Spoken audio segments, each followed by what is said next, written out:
حضرت عمر رضی اللہ تعالی عنہ کے اسلام لانے کا واقعہ کچھ اس طرح سے ہے کہ امام ابن اسحاق بیان کرتے ہیں کہ مجھ تک جو خبر پہنچی ہے اس کے مطابق حضرت عمر کے اسلام لانے کا واقعہ اس طرح ہے کہ حضرت عمر ایک دن رسول اللہ صلی اللہ علیہ وسلم اور آپ کے اصحاب کو قتل کرنے کے ارادے سے گھر سے نکلے، اور حضرت عمر کو یہ بتایا گیا تھا کہ وہ سب صفا پہاڑ کے پاس ایک گھر میں ہیں، اور اس وقت مسلمان مردوں اور عورتوں کی تعداد 40 کے قریب تھی۔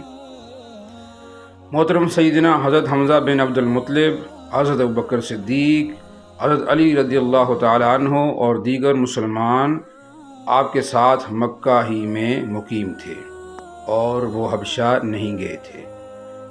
جب حضرت عمر رضی اللہ تعالی عنہ سے نعیم بن عبداللہ نے پوچھا کہ اے عمر تم کہاں جا رہے ہو، تو حضرت عمر رضی اللہ تعالی عنہ نے کہا کہ میں محمد رسول اللہ صلی اللہ علیہ وسلم کی طرف جا رہا ہوں اور نعوذ باللہ ان کو قتل کرنے کا ارادہ ہے۔ انہوں نے قریش کے نوجوان اور کم عقل لڑکوں کو نعوذ باللہ بہکا دیا ہے اور وہ اپنے دین کی مذمت کرتے ہیں، بس میں نعوذ باللہ ان کو قتل کروں گا۔ تو حضرت نعیم رضی اللہ تعالی عنہ نے کہا کہ تم ان کی طرف تو جا رہے ہو، اپنے گھر کی خبر کیوں نہیں لیتے؟ انہوں نے کہا اے عمر، خدا کی قسم تمہاری بہن اور بہنوئی دونوں مسلمان ہو چکے ہیں۔ حضرت عمر رضی اللہ تعالی عنہ وہاں سے سیدھے اپنی بہن اور بہنوئی کے گھر کی طرف ہو لیتے ہیں۔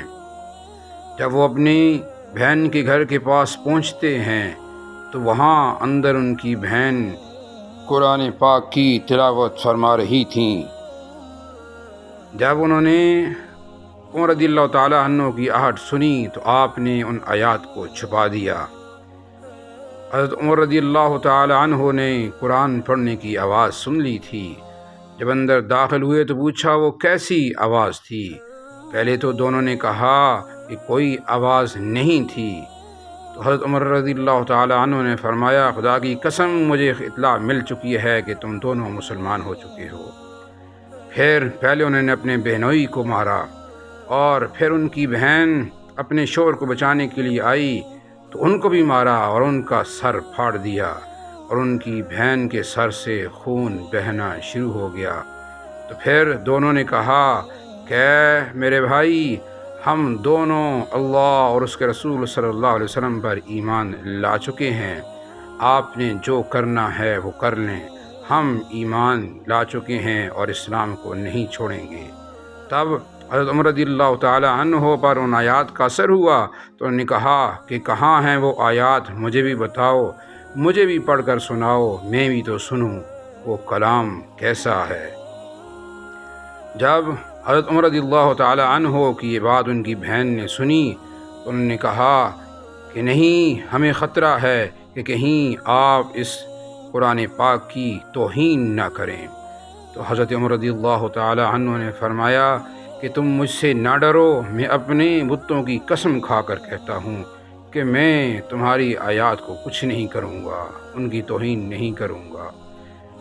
تو پھر ان کی بہن نے کہا کہ اے بھائی، آپ ناپاک ہیں، یہ کلام پاک ہے، آپ جائیں، پہلے غسل کر کے آ جائیں، پھر میں آپ کو سناؤں گی۔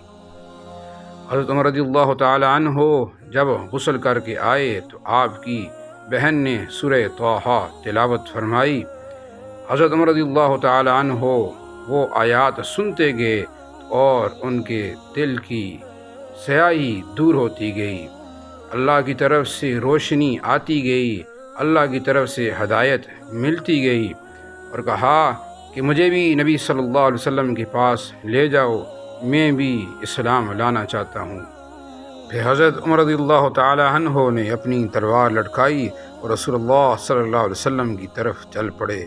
وہاں پہنچ کر جب دروازہ کھٹکھٹایا تو اندر سے اصحاب نے دیکھا اور گھبرا کر نبی صلی اللہ علیہ وسلم سے فرمایا یا رسول اللہ صلی اللہ علیہ وسلم، یہ تو حضرت عمر ہیں اور وہ تلوار بھی لٹکائے ہوئے ہیں۔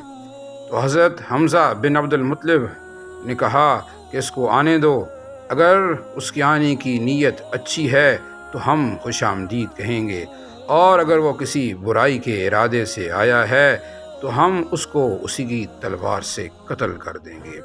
رسول اللہ صلی اللہ علیہ وسلم نے فرمایا، اس کو آنے کی اجازت دو۔ پھر ان کو اجازت دی گئی۔ رسول اللہ صلی اللہ علیہ وسلم اپنی جگہ سے کھڑے ہوئے، پھر حضرت عمر کو اپنی طرف زور سے کھینچا اور فرمایا، عمر تم کس لیے آئے ہو؟ بس اللہ کی قسم میں دیکھ رہا ہوں کہ تم اس وقت تک باز نہیں آؤ گے حتیٰ کہ اللہ تم پر کوئی سخت عذاب بھیج دے۔ حضرت عمر رضی اللہ تعالیٰ عنہ نے کہا کہ میں آپ کے پاس اس لیے آیا ہوں تاکہ میں اللہ پر اور اس کے رسول صلی اللہ علیہ وسلم پر ایمان لاؤں۔